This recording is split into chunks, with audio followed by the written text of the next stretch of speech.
our guest today. He is Matt Asner. He's the executive director of Autism Speaks, specifically the Los Angeles branch, Southern California. Southern California branch. So they kind of touched on it earlier. Is it increased awareness, or is it really something changing in our environment? Well, I think the numbers are so startlingly high that I think that there's obviously something going on, and it could never account for the increased diagnosis that is happening, but it's certainly not the only reason. There are many reasons why, and we're trying to figure that out. And Autism Speaks is involved in research as well as helping folks understand. Autism Speaks has 4 pillars, and one of them is science and research, and we actually fund more science than the NIH does, which is something we're trying to change. But looking at causation and treatments and possible cures, that's all incredibly important, and that's what we do in science and research. Beginning with children at home, we had that young man who was first diagnosed at the age of 3. Is there a typical age when children start to manifest symptoms? Well, I think for most families, they'll start seeing change or maybe not hitting milestones at probably about a year and a half, 2 years. What kind of milestones? Well, like my own son wouldn't look you in the eye. His speech was delayed.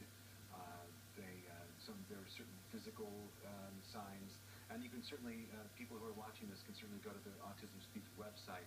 We have a video glossary where you can look and look for the signs that you need to look for. But as a parent, you see that going on, and you go to the pediatrician, and you say, I think my son or my daughter is missing milestones. What's going on? I'm concerned. Hopefully your pediatrician is on top of things, and they'll set you on a path where you can get a diagnosis or at least get peace of mind. But the age of diagnosis in this country is something we have to change too. Because the age of diagnosis right now, the average age of diagnosis in the United States is 5 years old. Way too late. Way too late. Because there is valuable time that you need in terms of therapy, and 5 years old is way too late. In the underserved communities, it's even older. I mean, it's 7, 8, 9 years old, and that's devastating. It's tragic. How much of a factor is parental denial? Well, I think certainly anyone who goes through a diagnosis has their dose of denial. I think they don't want it to be happening to them. It's not something that any parent wants to hear. When they're faced with the possibility that their son or daughter might have autism, I think a switch goes off, and you start feeling worried and concerned. And a lot of people want to bury their heads in the sand, and we don't want that to happen. The most important thing is that they act on it, and they take the appropriate steps to make sure that children are getting the treatment they need. Let's make sure everybody understands some of the terminology. Autism, Asperger's. Well, autism and Asperger's are on the autism. They're both autism spectrum disorders. So autism is a spectrum disorder. So on this side you have people who can't communicate, who maybe can't communicate at all, or they use an assisted technology to communicate, like an iPad to communicate. And then you have people in the middle who have communication problems, social problems. And then all the way over here, you have your higher functioning people who can function fairly well in the world, but possibly need help in certain areas. So it's a very wide spectrum, and like Lisa Major was saying on that video, autism is different for every child, every adult.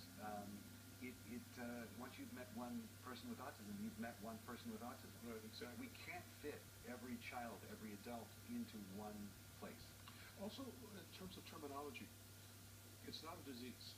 Autism is not a disease. No, it's a disorder. It's a brain disorder. It's a brain disorder. How much research is going on? Is there enough research going on? There's never enough research going on. I mean, we don't know enough yet. We don't know. We don't know what causes this. We're trying to figure that out. Because once we find out what causes this, the door is open. and there's a lot we can do in terms of treatment. But I wonder, is if you find the cause, it's not going to help people who are already with us, or would it? It would be something you're looking at prevention in the womb or before. I think it'll help everyone, because there are people who are living with autism who are having trouble in certain areas of their lives, and if it opens the doors to different treatments, while that can make their life better, I think that's everything. But suppose we have a child who's 1 year old, which would be the perfect time, the ideal time for a diagnosis recognizing autism. Right. How much of a difference in that child's life can there be compared to someone who isn't diagnosed until they're 5 or 7 years old? Well, I think the research has definitely proven that early intervention is everything. So getting that diagnosis early, getting into therapy early, and making that mark, on the brain. The brain is, in its formative years, through those years, and I think getting as early a start as you can on diagnosis and treatment can mean such a difference to that child when they grow up.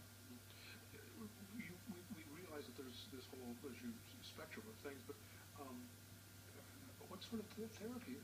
Are there as many therapies as there are variations on autism?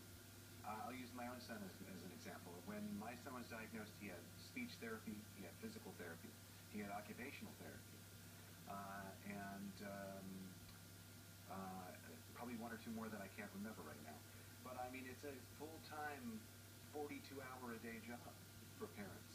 It's overwhelming, and parents just want to make sure that their child has everything they can in life.